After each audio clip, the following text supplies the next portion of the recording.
ಕೆಮ್ಮು ಅನ್ನುವಂಥದ್ದು ಜ್ವರ ಅಥವಾ ನೆಗಡಿಯ ಒಂದು ಲಕ್ಷಣ.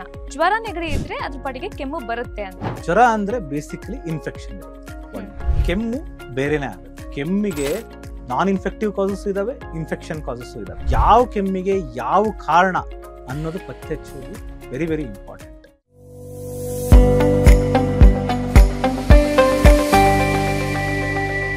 ನಮಸ್ಕಾರ ವೀಕ್ಷಕರೇ, ಡಾಕ್ಟರ್ ಬಾಸ್ಗೆ ಸ್ವಾಗತ. ನಾನು ಅಪೇಕ್ಷಾ ಜೈನ್. ಕೆಮ್ಮು ಅನ್ನೋದು ಎಷ್ಟು ಕಾಮನ್ ಕಾಯಿಲೆನೋ ಅದ್ರ ಬಗ್ಗೆ ಇರುವಂತಹ ತಪ್ಪು ನಂಬಿಕೆಗಳು ಕೂಡ ಅಷ್ಟೇನೆ ಕಾಮನ್ ಆಗಿವೆ. ಹಾಗಿದ್ರೆ ಕೆಮ್ಮಿನ ಬಗ್ಗೆ ಇರುವಂತಹ ಮಿತ್ಸ್ ಏನು, ಆ ಮಿತ್ಸ್ ಅನ್ನ ಬರ್ಸ್ಟ್ ಮಾಡೋದಕ್ಕೆ ಇವತ್ತಿನ ಕಾರ್ಯಕ್ರಮದಲ್ಲಿ ನಮ್ಮ ಜೊತೆಗೆ ಕಾಫ್ ಎಕ್ಸ್ಪರ್ಟ್ ಆಗಿರುವಂತಹ ಡಾಕ್ಟರ್ ಗಣೇಶ್ ಪ್ರತಾಪ್ ಅವರಿದ್ದಾರೆ. ಸರ್ ನಮಸ್ಕಾರ. ನಮಸ್ತೆ ಮೇಡಮ್. ಸರ್ ಆಗ್ಲೇ ಹೇಳ್ದಂಗೆ ಕೆಮ್ಮು ತುಂಬಾನೇ ಕಾಮನ್, ಅದ್ರ ಬಗ್ಗೆ ಕೆಲವೊಂದಷ್ಟು ಮಿತ್ಸ್ ಕೂಡ ಇದೆ, ಅದನ್ನ ಲಿಸ್ಟ್ ಮಾಡ್ಕೊಂಡು ಬಂದಿದ್ದೀನಿ. ಫಸ್ಟ್ ಮಿತ್ ಏನಂತ ಹೇಳಿದ್ರೆ, ಕೆಮ್ಮು ಅನ್ನುವಂಥದ್ದು ಜ್ವರ ಅಥವಾ ನೆಗಡಿಯ ಒಂದು ಲಕ್ಷಣ. ಅಂದ್ರೆ ಕೆಮ್ಮಿಗೆ ಸಪರೇಟ್ ಕಾರಣ ಅಂತಿಲ್ಲ, ಜ್ವರ ನೆಗಡಿ ಇದ್ರೆ ಅದ್ರ ಪಾಟಿಗೆ ಕೆಮ್ಮು ಬರುತ್ತೆ ಅಂತ. ಇದು ನಿಜಾನಾ ಸರ್? ಇಲ್ಲ, ಜ್ವರದ ಜೊತೆ ಕೆಮ್ಮು ಬರ್ಬೋದು ವಿನ ಸೊ ಅದಕ್ಕೆ ಎಲ್ಲಾ ಜ್ವರಕ್ಕೂ ಕೆಮ್ಮು ಬರಲೇಬೇಕು ಅಂತ ಏನಿಲ್ಲ. ಜ್ವರ ಅಂದ್ರೆ ಬೇಸಿಕಲಿ ಇನ್ಫೆಕ್ಷನ್ ಇರುತ್ತೆ. ನಮ್ಮ ಅಂಡರ್ಸ್ಟ್ಯಾಂಡಿಂಗ್ ಏನಂದ್ರೆ ಜ್ವರ ಬಂದಿದೆ ಅಂತಂದ್ರೆ ಅಲ್ಲೊಂದು ಇನ್ಫೆಕ್ಷನ್ ಇರುತ್ತೆ ಅಂತ ಅರ್ಥ. ಅದು ನಿಮ್ದು ಹೊಟ್ಟೆ ಇನ್ಫೆಕ್ಷನ್ ಇಂದ ಇರ್ಬೋದು, ಒಂದು ಹಲ್ಲು ಇನ್ಫೆಕ್ಷನ್ ಇಂದ ಇರ್ಬೋದು, ಕಣ್ಣು ಇನ್ಫೆಕ್ಷನ್ ಇಂದ ಇರ್ಬೋದು, ಯಾವುದೋ ಇರ್ಬೋದು. ಬಟ್ ಕೆಮ್ಮು ಬೇರೆನೇ ಆಗುತ್ತೆ. ಕೆಮ್ಮಿಗೆ 1000 ಕಾರಣಗಳಿದಾವೆ.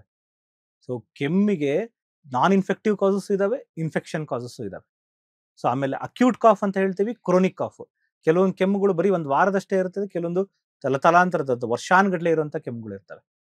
ಸೊ ಯಾವ ಕೆಮ್ಮಿಗೆ ಯಾವ ಕಾರಣ ಅನ್ನೋದು ಪತ್ತೆ ಹಚ್ಚೋದು ವೆರಿ ವೆರಿ ಇಂಪಾರ್ಟೆಂಟ್. ಸೆಕೆಂಡ್ ತಪ್ಪು ನಂಬಿಕೆ ಏನು ಅಂತ ಹೇಳಿದ್ರೆ, ಕೆಮ್ಮು is the most neglected disease.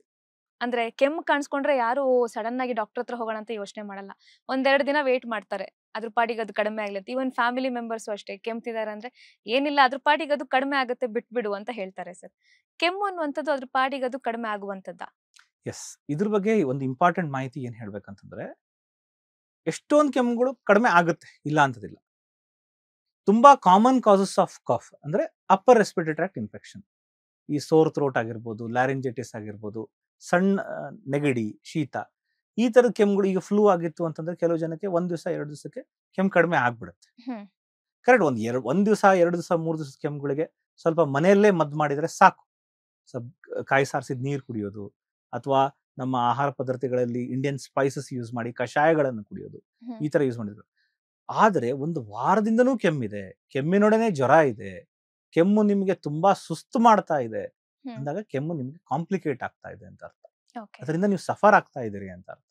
ಆವಾಗ ಕೂಡಲೇ ನೀವು ನಿಮ್ಮ ಹತ್ರ ಇರುವಂತ ಕಾಫ್ ಎಕ್ಸ್ಪರ್ಟ್ ಜೊತೆ ಮಾತಾಡಿ ಅದಕ್ಕೆ ಕಾರಣ ಹುಡುಕಿ ಅದಕ್ಕೆ ಕರೆಕ್ಟ್ ಆಗಿ ಮೆಡಿಸಿನ್ ತಗೊಂಡ್ರೆ ನೀವು ಜಾಸ್ತಿ ಸಫರ್ ಮಾಡೋ ಅವಶ್ಯಕತೆನೇ ಇರೋದಿಲ್ಲ. ಅದಕ್ಕೆ ಬೇಗ ಗುಣಮುಖರಾದ್ರೆ ಅದರಿಂದ ಕಾಫ್ ಕಾಂಪ್ಲಿಕೇಶನ್ ಏನೂ ಆಗೋದಿಲ್ಲ. ಓಕೆ. ಈಗ ಆಂಟಿಬಯೋಟಿಕ್ಸ್ ತಗೊಳ್ಳುವಂತಹ ಅಭ್ಯಾಸ ನಮ್ಮಲ್ಲಿ ತುಂಬಾ ಜನರಿಗಿದೆ.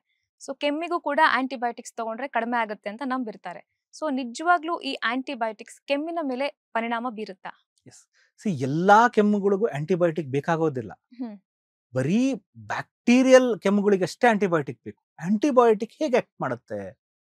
ಆಂಟಿಬಯೋಟಿಕ್ ಅಂತಂದ್ರೆ ಈ biological micro organisms, gram positive, gram negative, cocci, bacilli ಅಂತ ಆರ್ಗ್ಯಾನಿಸಮ್ಸ್ ಇದೆ. ಅವು ಇನ್ಫೆಕ್ಟ್ ಮಾಡಿತ್ತು, ಅದರಿಂದ ಕೆಮ್ಮು ಬಂದಿತ್ತು ಅನ್ನೋದಾಗಿದ್ರೆ ನಾವು ಆಂಟಿಬಯೋಟಿಕ್ಸ್ ಯೂಸ್ ಮಾಡಬೇಕು. ಅದು ಒಂದು ವಿಂಗಡಣೆ ಕೆಮ್ಮು. ಅದು ಬಿಟ್ಟು ಇನ್ನೂ 90% ಕೆಮ್ಮುಗಳಿಗೆ ಆಂಟಿಬಯೋಟಿಕ್ ಬೇಕಾಗಲ್ಲ. ಅಸ್ತಮಾ ಕೆಮ್ಮಿರುತ್ತೆ, ಆಂಟಿಬಯೋಟಿಕ್ ಬೇಕಾಗಲ್ಲ. ಅಲರ್ಜಿ ಕೆಮ್ಮಿರುತ್ತೆ, ಅದಕ್ಕೆ ಆಂಟಿಬಯೋಟಿಕ್ ಬೇಕಾಗಲ್ಲ. ವೈರಲ್ ಕೆಮ್ಮುಗಳಿಗೆ ಆಂಟಿಬಯೋಟಿಕ್ ಬೇಕಾಗಲ್ಲ. ಅದು ಬಿಟ್ಟು ಇವ್ರು ಎಲ್ಲಾ ಕೆಮ್ಮುಗಳಿಗೂ ಸುಮ್ಮನೆ ಹೋಗಿ ಆಂಟಿಬಯೋಟಿಕ್ ತಗೊಂಡ್ರೆ ನಮ್ಮ ಬಾಡಿಲಿ ಅದರಿಂದ ಸೈಡ್ ಎಫೆಕ್ಟ್ ಆಗುತ್ತೆ ಹೊರತು ಅದರಿಂದ ನಮ್ಗೇನು ಒಳ್ಳೇದಾಗೋದಿಲ್ಲ. ಏನೇನ್ ಸೈಡ್ ಎಫೆಕ್ಟ್ಸ್ ಆಗುತ್ತೆ ಸರ್ ಆಂಟಿಬಯೋಟಿಕ್ಸ್ ಅನ್ನ ತುಂಬಾ ಜಾಸ್ತಿಯಾಗಿ ತಗೊಳ್ಳೋದ್ರಿಂದ? ಮೊದಲನೇದಾಗಿ ರೆಸಿಸ್ಟೆನ್ಸ್ ಡೆವಲಪ್ ಮಾಡ್ಕೋತೀವಿ. ನೀವು ಸಣ್ಣ ಪುಟ್ಟ ಡಿಸೀಸ್ಗೂ ಆಂಟಿಬಯೋಟಿಕ್ ತಗೊಂಡ್ರೆ ದೊಡ್ಡದು ಏನಾದರೂ ಡಿಸೀಸ್ ಆಯ್ತು, ಅಥವಾ ನೆಕ್ಸ್ಟ್ ಟೈಮ್ ಈ ನಮ್ದು ಬಯೋಟಿಕ್ ಯೂಸ್ ಮಾಡಿದಾಗ ಸಣ್ಣ ಪುಟ್ಟ ಇನ್ಫೆಕ್ಷನ್ಗಳಿಗೆ ಈ ಬ್ಯಾಕ್ಟೀರಿಯಾಗಳು 10⁸ ಬ್ಯಾಕ್ಟೀರಿಯಾ ಇದಾವೆ ಅಂತ ಇಟ್ಕೊಳ್ಳಿ. ಅಥವಾ ಸಿಂಪಲ್ ಆಗಿ ಹೇಳೋದಾದ್ರೆ 10 ಬ್ಯಾಕ್ಟೀರಿಯಾದಲ್ಲಿ 9 ಬ್ಯಾಕ್ಟೀರಿಯಾ ಆಂಟಿಬಯೋಟಿಕ್ ಸಾಯಿತು, 1 ಬ್ಯಾಕ್ಟೀರಿಯಾ ಹಂಗೆ ಉಳಿತು. ಅದು ಚಾಣಾಕ್ಷ ಬ್ಯಾಕ್ಟೀರಿಯಾ ಇರುತ್ತೆ. ಅದು ಏನ್ ಮಾಡುತ್ತೆ, ಇನ್ನೊಂದು ರೂಟ್ ಹುಡ್ಕೊಳತ್ತೆ, ಇದ್ರ ವಿರುದ್ಧವಾಗಿ ಮಲ್ಟಿಪ್ಲೈ ಆಗುತ್ತೆ. ಅದಕ್ಕೆ ನಾವು ರೆಸಿಸ್ಟೆನ್ಸ್ ಅಂತ ಹೇಳಿ ಕರಿತೀವಿ. ಆ ರೆಸಿಸ್ಟೆಂಟ್ ಬ್ಯಾಕ್ಟೀರಿಯಾ 1 2 ಆಗುತ್ತೆ, 2 4 ಆಗುತ್ತೆ, ಅದೊಂದೇ ಉಳಿದಿರುತ್ತೆ. ರೆಸಿಸ್ಟೆಂಟ್ ಬ್ಯಾಕ್ಟೀರಿಯಾ ಅಷ್ಟೇ ಮಲ್ಟಿಪ್ಲೈ ಆಗಿ ಸ್ಟಾರ್ಟ್ ಆಗುತ್ತೆ. ಸೆನ್ಸಿಟಿವ್ ಇರೋ ಬ್ಯಾಕ್ಟೀರಿಯಾ ಎಲ್ಲ ಸತ್ತೋಗ್ಬಿಟ್ಟಿರುತ್ತೆ. ಆ ರೆಸಿಸ್ಟೆಂಟ್ ಬ್ಯಾಕ್ಟೀರಿಯಾ 2, 4, 8 ಆಗಿ ರೆಸಿಸ್ಟೆಂಟ್. ಸೊ ನೆಕ್ಸ್ಟ್ ಟೈಮ್ ನೀವು ಇದೇ ಆಂಟಿಬಯೋಟಿಕ್ ಯೂಸ್ ಮಾಡಿದಾಗ ಆಲ್ರೆಡಿ ರೆಸಿಸ್ಟೆಂಟ್ ಬ್ಯಾಕ್ಟೀರಿಯಾ ಅದು ಗ್ರೂಪ್ ಆಗ್ಬಿಟ್ಟಿರುತ್ತೆ, ಅದು ವರ್ಕ್ ಆಗೋದಿಲ್ಲ. ಇದಕ್ಕೆ ರೆಸಿಸ್ಟೆನ್ಸ್ ಅಂತ ಹೇಳೋದು. ಅವಾಗ ಇದಕ್ಕಿಂತ ದೊಡ್ಡ ಸಿಂಪಲ್ ಕೆಮ್ಮು ಅಂತಂದ್ರೂ ದೊಡ್ಡ ಆಂಟಿಬಯೋಟಿಕ್ ಯೂಸ್ ಮಾಡಬೇಕಾಗುತ್ತೆ. ದೊಡ್ಡ ಆಂಟಿಬಯೋಟಿಕ್ ಅಂದ್ರೆ ಏನು, ಡೋಸೇಜ್ ಜಾಸ್ತಿ ಇರ್ಬೋದು, ಅದರ ಮೆಕ್ಯಾನಿಸಮ್ ಆಕ್ಷನ್ ಬೇರೆ ಇರ್ಬೋದು. ಯಾವುದೇ ಆಂಟಿಬಯೋಟಿಕ್ ಕಿಡ್ನಿ ಮೇಲೆ, ಲಿವರ್ ಮೇಲೆ ಸ್ವಲ್ಪ ದುಷ್ಪರಿಣಾಮ ಮಾಡೋ ಚಾನ್ಸಸ್ ಇರುತ್ತೆ. ಸೊ ಅದರಿಂದ ನಾವು ಆಂಟಿಬಯೋಟಿಕ್ನ ಸೆಲ್ಫ್ ಮೆಡಿಕೇಶನ್ ಮಾಡಲೇಬಾರ್ದು. ಎಲ್ಲಾ ಕೆಮ್ಮಿಗಳಿಗೂ ಆಂಟಿಬಯೋಟಿಕ್ ಸೂತ್ರ ಅಲ್ಲ. ಓಕೆ, ಈಗ ಆಂಟಿಬಯೋಟಿಕ್ ಹೌದಾ ಅಲ್ವಾ ಅಂತ ನಮಗೆ ಹೆಂಗ್ ಗೊತ್ತಾಗುತ್ತೆ? ಈಗ ಡಾಕ್ಟರ್ಸ್ ಸಮ್ಟೈಮ್ಸ್ ಪ್ರಿಸ್ಕ್ರೈಬ್ ಮಾಡ್ತಾರೆ ಅಥವಾ ನಾವು ಕೆಮಿಸ್ಟ್ ಶಾಪಿಗೆ ಹೋಗಿ ತಗೋತೀವಿ. ಸೊ ನಾವು ಹೆಂಗ್ ಡಿಫರೆನ್ಶಿಯೇಟ್ ಮಾಡ್ಬೋದು ಅಂತ? ಸೊ ಅದು ನಾರ್ಮಲ್ ಪೀಪಲ್ಗೆ ಆಂಟಿಬಯೋಟಿಕ್ ನ ಡಿಫ್ರೆನ್ಶಿಯೇಟ್ ಮಾಡೋದು ಕಷ್ಟನೇ. ಸೊ ಅದಕ್ಕೆ ನಾವು ಹೇಳೋದೇನು ಅಂತಂದ್ರೆ, ಓವರ್ ದ ಕೌಂಟರ್ ಮೆಡಿಸಿನ್ ತಗೊಳ್ಳಿ. ನೀವಾಗ ಯಾಕೆ ಮೆಡಿಸಿನ್ ತಗೊಂತೀವಿ? ನಿಮ್ಗೆ ಹಕ್ಕೇ ಇಲ್ಲ ನೀವು ಮೆಡಿಸಿನ್ ತಗೊಂಡ. ಮೆಡಿಸಿನ್ ಒಂದು ಚಾಕ್ಲೇಟ್ ಅಲ್ಲ ಹೋಗಿ ತಗೊಳಕ್ಕೆ, it's a chemical. It should be prescribed by an expert who has experience. ಆ ಮೆಡಿಸಿನ್ ಬಗ್ಗೆ ಅಧ್ಯಯನ ಮಾಡಿರಬೇಕು 10 ವರ್ಷಗಳ ಕಾಲ.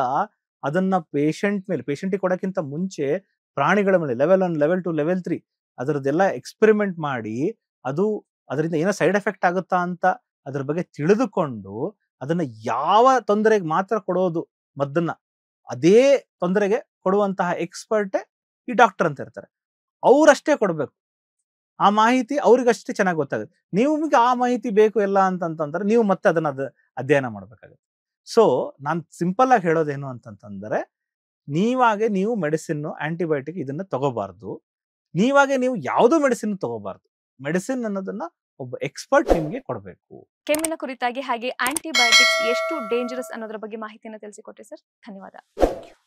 ಲೇಟೆಸ್ಟ್ ಹಾಗೂ ಇಂಟ್ರೆಸ್ಟಿಂಗ್ ಸುದ್ದಿಗಳಿಗಾಗಿ ಬಾಸ್ ಟಿವಿ ಕನ್ನಡ ಚಾನೆಲ್ನ ಸಬ್ಸ್ಕ್ರೈಬ್ ಮಾಡಿ.